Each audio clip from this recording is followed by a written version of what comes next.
গত সোমবার মন্ত্রিপরিষদ কমিটির মিটিংয়ে মাননীয় প্রধানমন্ত্রী আমাদের 3 সদস্যের একটি কমিটি করে দিয়েছে কৃষি মন্ত্রণালয়কে এ বিষয়ে সহযোগিতা করবার জন্য। আসলে সারের ক্রাইসিস কোথাও নাই, যথেষ্ট মজুদ সরকারের রয়েছে। ডিলারদের মধ্যে একটা আতঙ্ক তৈরি হয়েছিল যে ডিলারদের ধারণা ছিল যে তাদেরকে আমরা বাতিল করে নতুন ডিলার নিয়োগ করব। কিন্তু ইতিমধ্যে গতকাল আমরা একটা পরিপত্র জারি করেছি।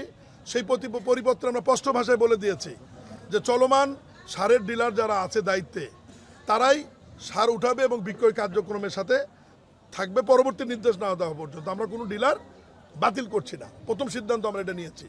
দ্বিতীয় সিদ্ধান্ত, আমি কৃষকদেরকে অনুরোধ করব যে আলু রোপণ এবং রবি শস্য রোপণের জন্য অগ্রিম যারা টিএসপি, ড্যাপ বা এ ধরনের সার অগ্রিম যারা কিনছেন তারাই এই আতঙ্কটা তৈরি করছেন। এতে অগ্রিম কেনার দরকার নাই। আমাদের বাংলাদেশের যা সারের চাহিদা ইউরিয়া, টিএসপি এবং ড্যাপ এটা সম্পূর্ণরূপে সরকারের হাতে মজুদ আছে এবং বাংলাদেশের 133টি গোডাউনে এবং বাফার গোডাউন যে রয়েছে 33টি, টোটাল গোডাউনে আমাদের সার ভরপুর মজুদ আছে। সারের কোনো ক্রাইসিস নাই। শুধুমাত্র কিছু কৃষক আলু এবং রবি শস্যের জন্য অগ্রিম সার কিনতে গিয়ে এই ধরনের সমস্যা তৈরি হয়েছে এবং 2-1 ডিলার যারা সার উঠায়নি বা উঠিয়ে মানুষের মধ্যে বিতরণ করতে দেরি করেছে তাদের বিরুদ্ধে আমরা ব্যবস্থা নিয়েছি।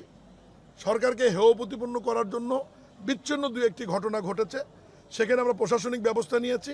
তবে আমি আপনাদের মাধ্যমে দেশবাসীকে এবং কৃষক সমাজকে আমি নিশ্চয়তা দিতে চাই যে যারা ডিলার আছে বর্তমান, এই ডিলারদের মাধ্যমে আপনারা সার পাবেন।